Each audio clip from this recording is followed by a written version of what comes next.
After putting his daughter to sleep, Mark lingered at the doorway of her room longer than usual. The nightlight cast soft stars across the walls, and her slow, steady breathing was the only sound in the house. He adjusted the blanket around her shoulders, careful not to wake her, and felt that familiar ache in his chest, the mix of love and worry that never seemed to leave single parents, especially ones who had learned how fragile peace could be. Downstairs, the house settled into silence. Mark rinsed a lone mug in the sink and stared out the kitchen window, watching rain streak down the glass. Nights like this were the hardest. No one to talk to, no one to share the weight of the day, just him, the memories, and the responsibility he carried alone. That was when the knock came. It wasn't loud, but it was urgent, 3 sharp taps that sliced through the quiet like a warning. Mark froze. His first thought was his daughter. His second was that no one ever came this late. He glanced at the clock. Nearly midnight. The knock came again, more desperate this time.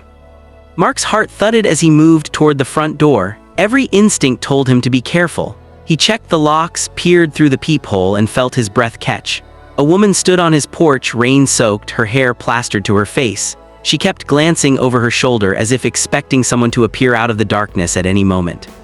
He cracked the door open just enough to speak. "Yes," he asked, keeping his voice low.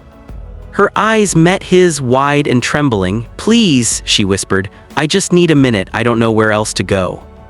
Thunder rolled in the distance. Water dripped from her coat onto the porch boards. She looked exhausted, more scared than threatening. Still, Mark hesitated. He had someone to protect now. He couldn't afford mistakes. But then he saw it, the same hollow loneliness he saw every time he looked in the mirror late at night. The kind that comes from running out of places to feel safe. Against his better judgment, Mark unlocked the door and stepped aside. "Come in," he said quietly. As the door closed behind her, Mark had no way of knowing that this single decision, this one moment of compassion, would change everything. He only knew that loneliness had recognized loneliness, and for one night, neither of them would face it alone. She stood just inside the doorway, water pooling at her feet, as if she wasn't sure she was allowed to exist in the warmth of the house. Mark gently closed the door and locked it, the solid click echoing through the hallway. Only then did she seem to breathe again. "You can leave your shoes there," he said softly, nodding toward the mat. "You're soaked." She hesitated, then slipped them off with shaking hands. Up close, Mark could see how pale she was, her lips tinged blue from the cold. There was a bruise forming along her wrist, half hidden beneath the sleeve of her coat. He noticed it but didn't ask. "I'll get you something dry," he said. "Just sit for a moment." She lowered herself onto the edge of the couch, perching like someone ready to flee.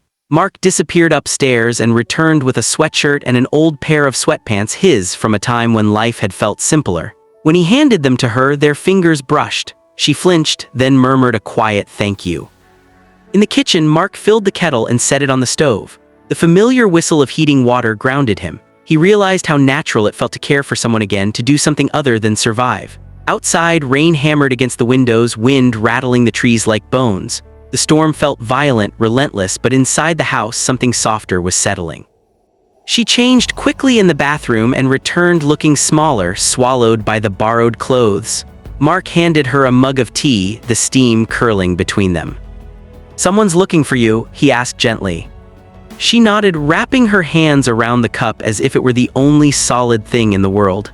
"I can't stay long," she said. "I just needed somewhere safe for a few hours."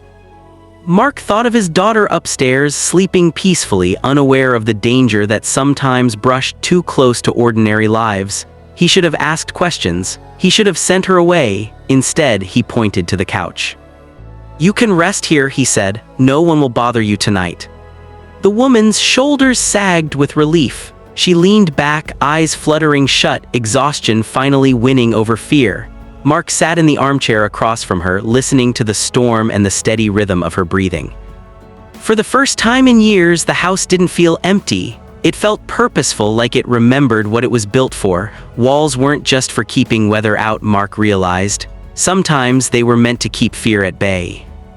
As thunder cracked overhead, Mark stayed awake, keeping watch. He didn't know who she was or what she was running from, but in that moment it didn't matter. For one night, his home was a shelter and he was ready to protect what was inside. Mark must have drifted into a light sleep because the sound of sirens pulled him back with a jolt. distant at first, then closer, rising and falling like a warning carried on the early morning air. Pale gray light crept through the curtains, signaling dawn. His first instinct was panic. His second was to look at the woman on the couch. She was already awake.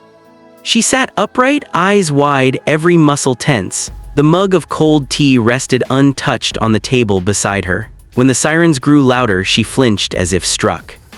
"They found me," she whispered. Mark stood slowly, careful not to make sudden movements. "Those could be anywhere," he said, though his voice lacked conviction. He glanced toward the stairs, thinking of his daughter, then back to the woman. "Talk to me, what's going on?" For a long moment, she said nothing. Then the words came out all at once, rushed and shaking, as if holding them back had become impossible.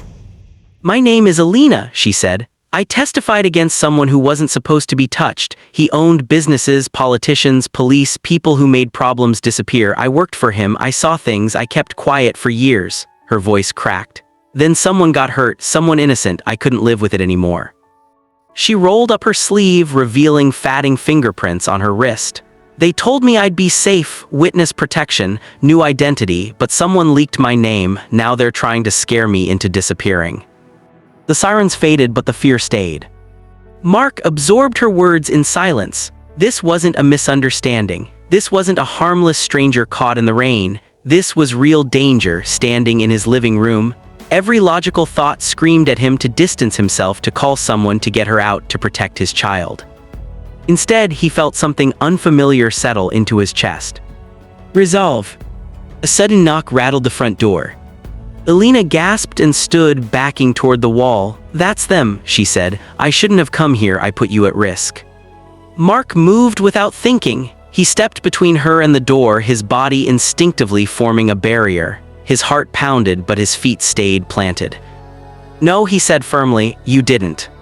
In that moment, he understood something that had been missing for years. When his wife died, courage hadn't vanished. It had gone quiet, buried beneath grief and responsibility, but it was still there, waiting. The knock came again. Mark squared his shoulders and reached for his phone. Whatever waited on the other side of that door, he would face it standing up. For Alina, for his daughter, and for the man he was finally remembering how to be. By the time the sun broke fully over the rooftops, the street outside Mark's house was alive with flashing blue lights. Police cars lined the curb, their engines humming softly, their presence both unsettling and reassuring. The storm had passed, leaving the air clean and sharp, as if the world itself had been reset.